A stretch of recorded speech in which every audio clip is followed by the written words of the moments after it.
नमस्कार, मी अरुणाज किचनमध्ये आपलं सर्वांचं खूप खूप खूप मनपूर्वक स्वागत. आज करूया आपण शेंगदाण्याचे लाडू.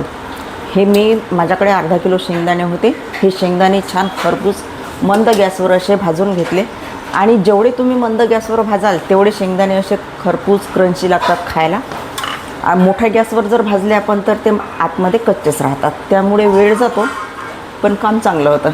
आता हे आपल्याकडे मी अर्धा किलोला 1 पाव गूळ घेतलेला आहे. आपल्याला गूळ खिसून वगैरे घ्यायची गरज नाही आहे.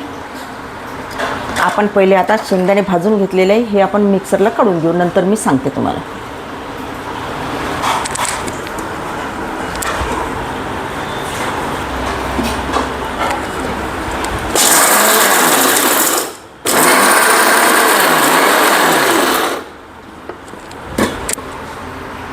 हे असे आपले शेंगदाणे ओबडधोबडच पहिले आपण काढून घेऊ.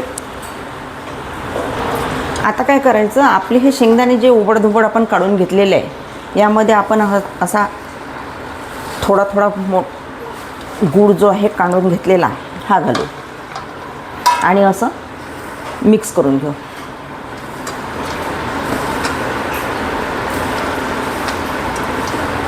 म्हणजे पूर्ण आपल्या शेंगदाण्याच्या मिश्रणाला हा गूळ लागून जातो. आपण खिसणीने खिसला तर काय होईल, याचं कुठे लागतो कुठे नाही लागत. आणि आता एकदा आणखी आपण मिक्सरला हे फिरून घेऊ.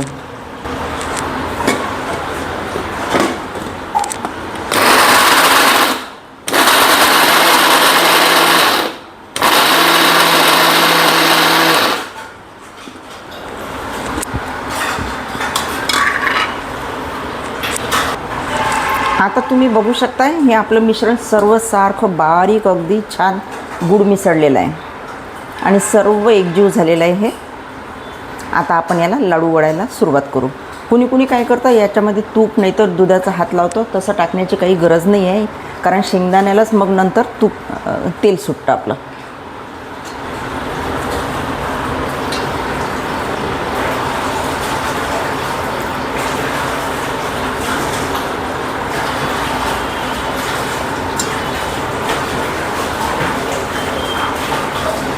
छोटे छोटे करू.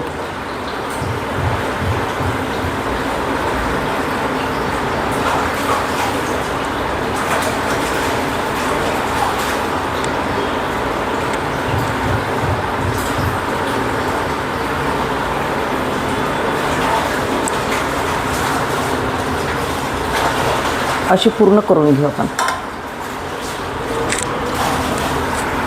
हे लाडू ना खराब नाही होत, असे महिना दीड महिना सहज टिकू शकतात, कारण यात पाण्याचा अंश नसतो आणि मुलांना देण्याकरता डब्यात वगैरे व्यवस्थित आहे. आपल्याला खायला चालतं.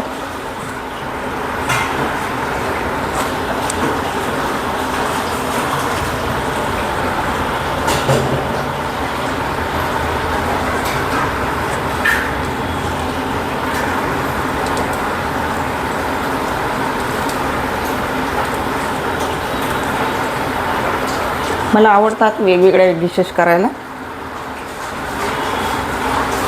छंदच आहे माझा असं म्हटलं तरी चालेल.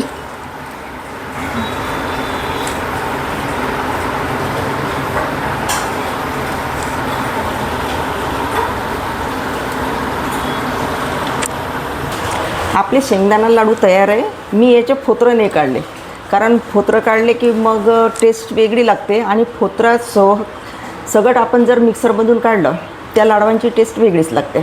तुम्ही पण फोतरं न काढता एक वेळ करून बघा. व्हिडिओ बघा आणि करून बघा. आवडलंच तर लाईक आणि सबस्क्राईब करायला विसरू नका.